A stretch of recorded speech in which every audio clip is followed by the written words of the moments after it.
महावीर जोंधळे यांच्या निरंग जांभूळ नावाच्या ललित लेख संग्रहातून ओका गळा नावाचा लेख. ओका गळा. आणि तोही दिवस संपला. दीपावलीच्या मंगलमय पर्वणीचा दिवस असावा तो. त्या सकाळीच पिल्या वारकानं हळी दिली. मालंकाय त्याच्या हळीने घरातील सारे जागे झाले. आईपासून वहिनीपर्यंत. आईनं आणि वहिनीनं सगळ्यांच्या अंगाला तेल चोळलं. कडक पाण्यानं आंघोळी घातल्या. अंगणात दारूकामाचे फवारे उडाले. अग्निबाण आकाशाचे वेध घ्यायला लागले. रॉकेट चंद्राच्या दिशेने सुटले.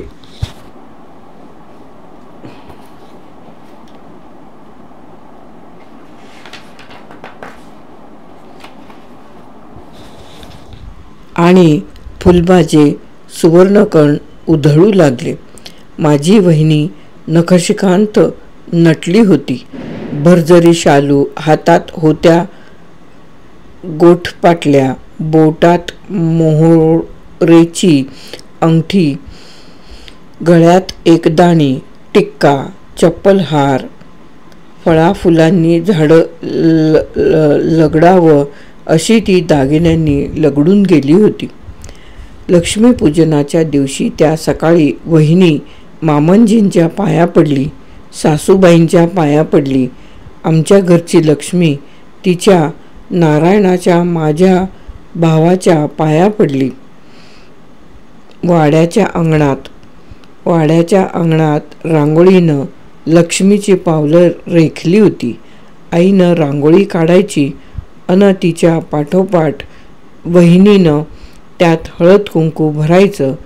आई पुढं आणि वहिनी मागं. कुणालाही वाटायचं नाही या सासूसुना आहेत म्हणून. आले गेले विचारायचे देखील. सरू अक्का, ही तुझी लेक तर नवं? त्यावर माझी आई हसायची तोंड भरून. आणि वाड्याच्या दरवाजावर 2 आकाशकंदील डौलानं डुलायचे. पण त्या मेणबत्त्या वाड्यावर लागायच्या. वाड्यावरची रोषणाई पाहायला सारा गाव जमा व्हायचा. नेहमी असंच घडायचं चांगलं. पण आज घडलं ते सारं विपरीत. त्या दिवसाच्या दुपारपासून या मंगलमय दिवसाला वेगळंच वळण मिळालं. दुपार 12:30 वाजलेले. सगळी मंडळी जेवायला बसलेली. घरच्या रिवाजाप्रमाणे पहिल्यांदा आमच्या थोरल्या चुलत्यांच्या पानावर तुपाचा पहिला चमचा वाढायचा आणि त्यांनी पार्वतीपते म्हणून आज्ञा दिल्यावर साऱ्यांची जेवणं सुरू व्हायची. पंक्तीला वहिनी वाढत होती. तिच्या हातात तुपाचं भांडं होतं. ती वाढायला पंक्तीत आली तवर एका लहान पोरानं मला आधी वाढ म्हणून मोठ्यांदा बोकाड पसरलं आणि वहिनीनं त्याची समजूत काढायला म्हणून त्याच्या पानात तुपाचा चमचा पालथा केला आणि क्षणात वीज कोसळावी तसा अनर्थ कोसळला. भरल्या वाड्यात एकच कल्लोळ उडाला. वहिनी जागच्या जागीच थांबली. आईची तर वाचाच बंद झाली. अपमानाच्या कल्पनेनं हिरव्या पिवळ्या झालेल्या चुलत्यांनी समोरचं ताट भिरकावून दिलं. ते ताट खणखण आवाज करीत उताणं पडलं. जेवायला बसलेली सारी मंडळी अन्नावरनं माशा उठाव्या तशी भराभर उठली. कुणाला काय बोलावं हे सुचेना. अगदी क्षुल्लक कारणाच्या तिरमिरीत चुलते जे एकदा ताटावरनं उठले ते मरेपर्यंत पुन्हा पाणी घ्यायला म्हणूनही आले नाहीत. तसं पाहिलं तर कारण किती छोटं होतं आणि चुलत्यांनी आम्हाला दिलेली शिक्षा किती भयंकर होती. पण तो माणूसही तसाच ताणपिळाचा होता. विनाकारण वा सकारण ते कुणाच्या अध्यात्मध्यात पडले नाही. सदा आपल्या प्रतिष्ठेची नशा सांभाळण्यात दंग असायचे. कधी तेल मालिश नको की अत्तर नको. भल्या पहाटे परसातल्या आडावर जाऊन भरलेल्या बादल्या आपल्या अंगावर ओतून घ्यायचे आणि ओले त्यानंच देवघरात देवापुढं जप करीत उभे राहायचे. 6-6 तास अगदी खडे. कुणाशी 2 शब्दाच्या वर तिसरा शब्द बोलायचे नाहीत आणि ते 2 शब्द कडकडीत तेलासारखे घरात कमवून आणायचं माझ्या वडिलांनी. पण घरातला सर्व कारभार चुलत्यानं करायचा. मालमत्ता त्यांच्या नावानं माझ्या वडिलांची एक ब्र बोलायची छाती नसायची त्यांच्यापुढं. त्या दिवाळीत माझे चुलते हे असे निघून गेले. वडीलही उठून देवापुढं डोकं गच्च धरून बसले. लहान मुलं एकमेकांच्या तोंडाकडे बघत राहिली. वहिनी अस्व गाळीत होती. थोरल्या भावानं गड्याला हाक मारली. सगळी ताटं गोळा करायला लावली आणि बैलासमोर ठेवायला सांगितली. पण बैलही झाले इमानी. त्यांनीही ते हुंगलं नाही. मालक उपाशी आणि बैलही उपाशी. तो दिवस तसाच भयाण गेला. दुसरा तिसराही. त्यानंतर आजतागायत वाड्यावर कधी आकाशकंदील डोलला नाही. मेणबत्त्या लागल्या नाहीत. कुणी फटाके वाजवले नाहीत.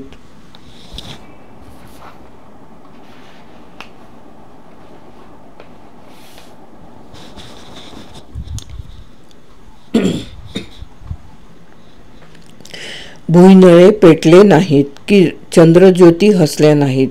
फक्त हसले आकाशातले निर्जीव तारे. पण कशासाठी? एका माणसाच्या तरकट स्वभावाला. बैल एकवेळ खुशीनं खातील पण या घरात माणसं खाणार नाहीत. त्यानंतर साऱ्या दिवाळ्या अशाच गेल्या. अशांत अशांत. चुलते डोक्यात राख घालून निघून गेल्या दिवसापासून माझ्या चुलतीनं अन्नपाणी सोडलं. परसदाराच्या तुळशीकट्ट्यापाशी कुणाशीही न बोलता सावरता तासनतास बकास डोळ्यांनी पाहत नुसती बसून राहायची. तशी माझी चुलती ही दुसऱ्या बाजूनं माझी सख्खी मावशीच. दोघी बहिणी जावा जावा.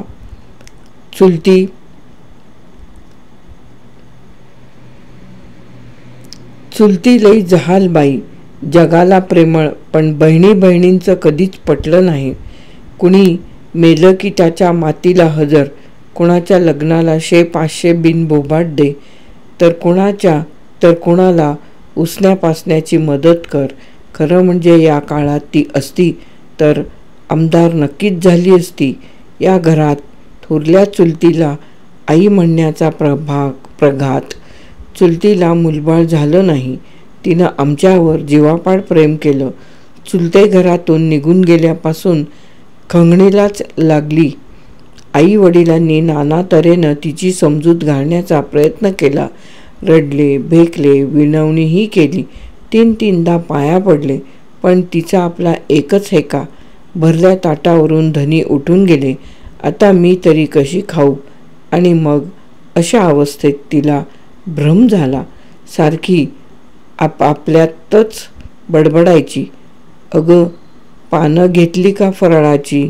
नाणी धुणी झाली ना? कारभारी कवाच खोळंबून बसल्यात. आता वाढा. दिवस रात्र आपलं हेच चालू असायचं. सारा वेळ आपल्या परसदारी वृंदावनापुढे हातवारे करीत बसलेली असायची.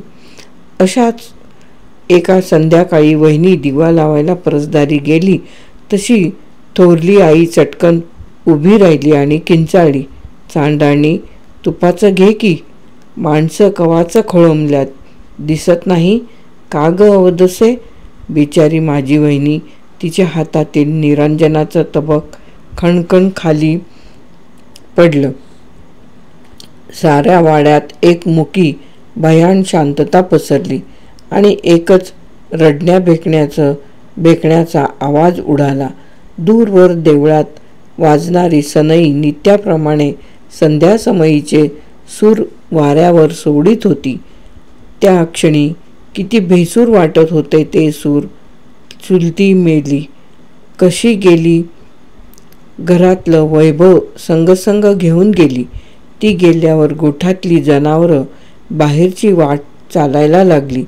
शेतीत पुन्हा पाहिजे तसं धान्य पिकलं नाही. घरात देवधर्म झाला नाही. पूर्वीसारख्या सणावाराला उठणाऱ्या पंक्ती उठल्या नाहीत की तुळजाईच्या मंदिरात गोंधळ घातला गेला नाही. सारं तिनं आपल्याबरोबर नेलं. आलेली लक्ष्मी तिच्या पायाचा मागोवा घेत जायची चिन्हे दिसायला लागली.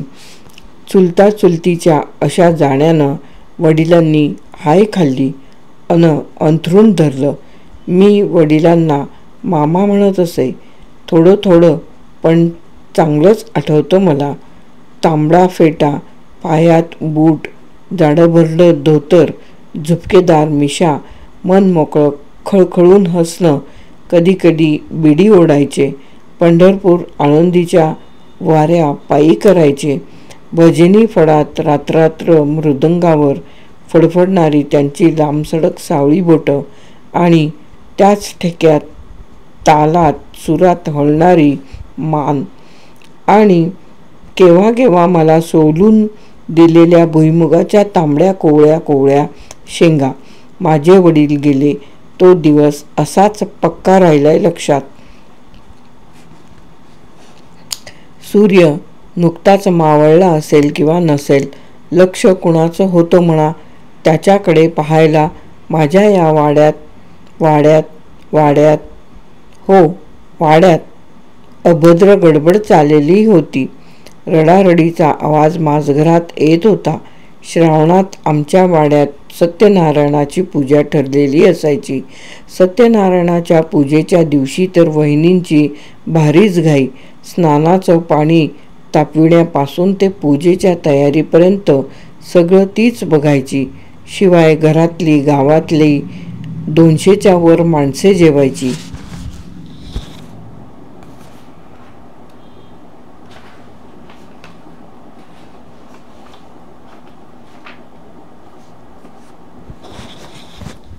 दिवसभर सासवा-सुना स्वयंपाकात दंग असायच्या.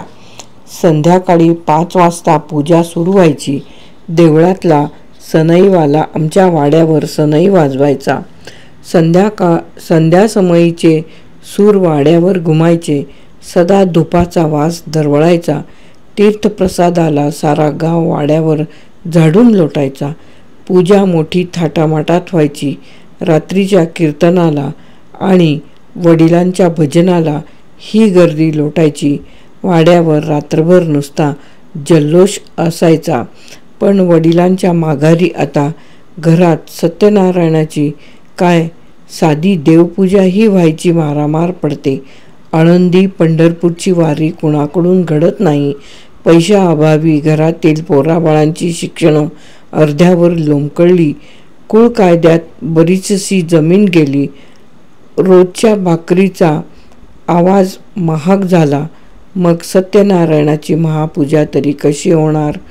कशानं तरी घराचे वासे एकदा फिरायला लागले म्हणजे फिरतच राहतात. थांब म्हटल्यानं थांबणार नाहीत कधी ते. वासे फिरले की सारं घर फिरू लागतं. माणसं बदलतात. उपकाराची फेड अवहेलनेने होते. दयेची जाण तोंड लपवते. मध असेपर्यंत माशा जमायच्या मोहळाभोवती. पैसा होता तोवर काका मामा होते, मावश्या होत्या, मावस भाऊ होते, जात होते, येत होते. आणि आता ही सारी पैशाची दुनिया. आईच्या वाट्याला आले ते आयुष्यभर कष्ट. रानातल्या गड्यांच्या भाकरी थापल्या, टाकं केली, दळणं केली, तिकटं कुटली, आडांची काडं केली. ढळत्या हातानं तिनं काळ्या मसाल्यापासून गुळाच्या ढेपांपर्यंत आणि तुपापासून गव्हाच्या पोत्यापर्यंत ज्या भावांची घरं भरली तेच भाऊ आज तिला पारखे झाले होते. साऱ्या आप्तांना जवळ केलं. महिना चालणाऱ्या गुऱ्हाळात ठेवून घेतलं. बोळवण करून पाठविली. अंगावर सोनं घातलं, पैठण्या घातल्या, चोळी केली, काकणं भरली. सारं सारं तिनं माहेरच्या माणसांसाठी केलं, पण आज तिला कुणी अक्का म्हणत नाही की ताई म्हणत नाही. जवळ होतो तोवर ती साऱ्यांची मावशी होती, आत्या होती, मामी होती आणि आईसुद्धा होती. आमचे थोरले बंधुराज नावाप्रमाणेच सावकार. जिल्हाधिकाऱ्यापासून खाली अन वरती सगळ्यांच्या ओळखी सलगीच्या. आमच्या गावापासून ते पुणे 100 मैल लांब. पण नाटक बघायला पुण्या मुंबईला जाणार म्हणजे जाणार. ह्याच्या पायाला सारखं चक्र बांधलेलं. एका जागेला म्हणून ठरायचे नाही ते. आज कुठं पुणे तर उद्या कुठं मुंबई आणि परवा कुठं तर संपलेला सारा खिसा भरायला बार्शीला अडतीला. नाव सावकार, राहणी सावकारी, चालणंही सावकारी आणि बोलणंही सावकारी. थाटाचं तसं नेटाचं. ह्या भावाचं लग्न मोजून 29 दिवस गाजलं. 4 मैलाच्या टापूतल्या झाडून पुसून साऱ्या खेड्यांना लाडूपुरीचं जेवण घातलं. सनईचे सूर 29 दिवस घुमले. वरात निघाली. तऱ्हेतऱ्हेचे आहेरांचे ढीग जमा झाले. आलेले पाहुणे रावळे मानानं आपापल्या घरी गेले. आली नवी वहिनी. लक्ष्मीच्या सोनपावलांनी माप लवंडून घरी आली. वहिनी कशी छान दिसायची त्यावेळी. गोरी गोरी पान, चाफेकळी नाक, नऊवारी कोल्हापुरी काष्टा घालून नेसलेलं लुगडं, ती जुन्या वळणाची खोपविणी, नाकात नथ, हातात मोहोरेची अंगठी, एकदाणी चपलाहार, मोठी गोड बोलायची, हसायची अशी की खुदकन जणू मोत्याचा सर ओघळण्याचा भास व्हायचा. ती घरात फिरायला लागली की लक्ष्मीचा वावर झाल्यासारखे वाटे घरभर. घरातल्या माणसांना तर तिनं जीव लावलाच, पण तिनं घरातल्या गुरांवरही प्रेम केलं. सणावाराला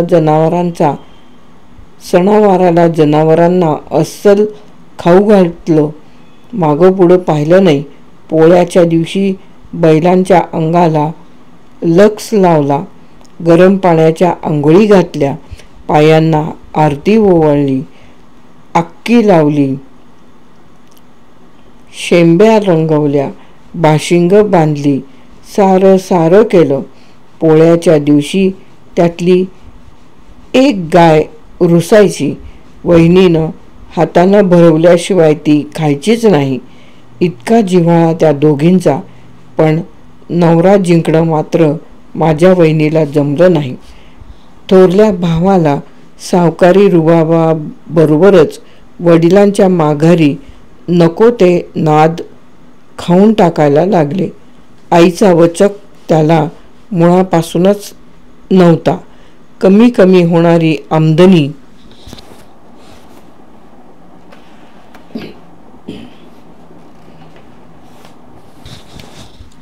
आणि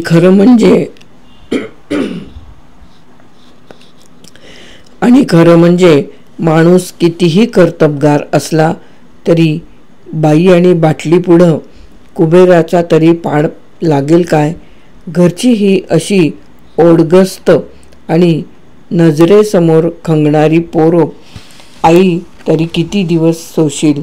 एक दिवस संध्याकाळच्या वेळी झोकांड्या देत आलेल्या भावापुढं तिनं थडाथडा डोकं आपटून घेतलं आणि तळमळून बोलत राहिली.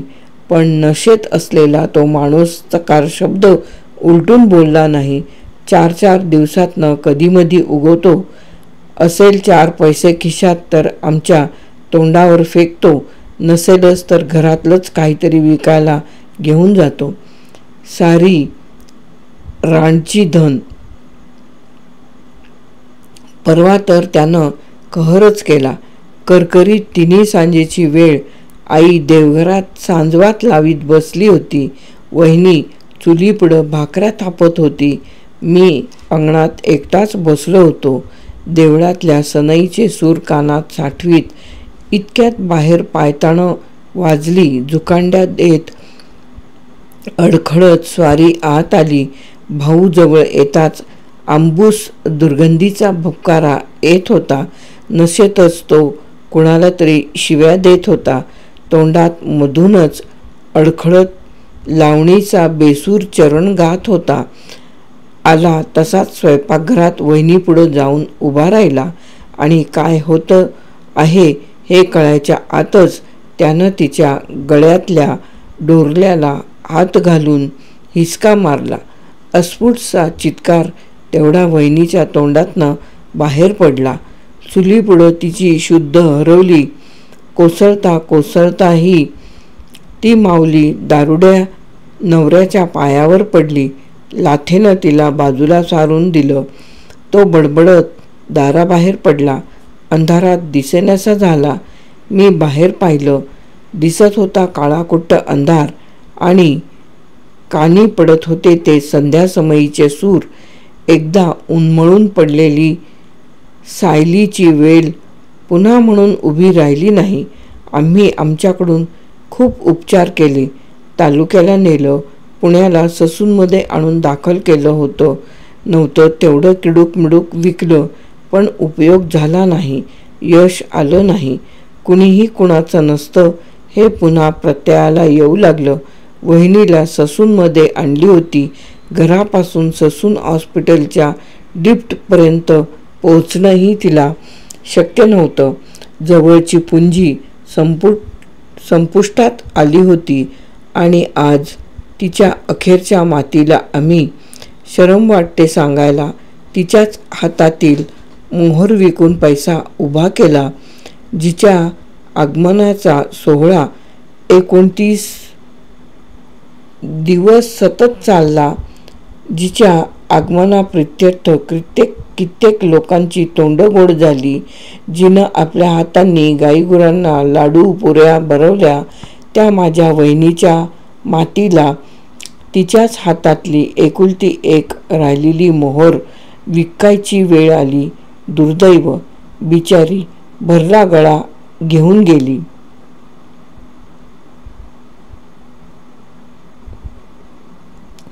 वहिनी गेली, भोळी मनमिळाऊ. ती गेल्यापासून या अनिल विश्वासच्या घरात केव्हाच काही चांगलं घडलं नाही. वहिनी संध्यासमयालाच गेली. देवळातील सनई संध्यासमयीचे सूर छेडीत असताना गेली.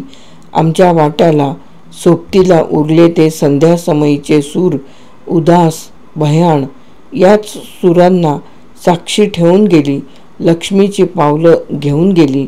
हृदयाला घर पाडून गेली. पेटती चूल बंद करून गेली. भरली तिजोरी रिकामी करून गेली. गाई बैल बरोबर घेऊन गेली आणि हे सारं कुटुंब बसलं आहे संध्यासमयीचे सूर भोगीत.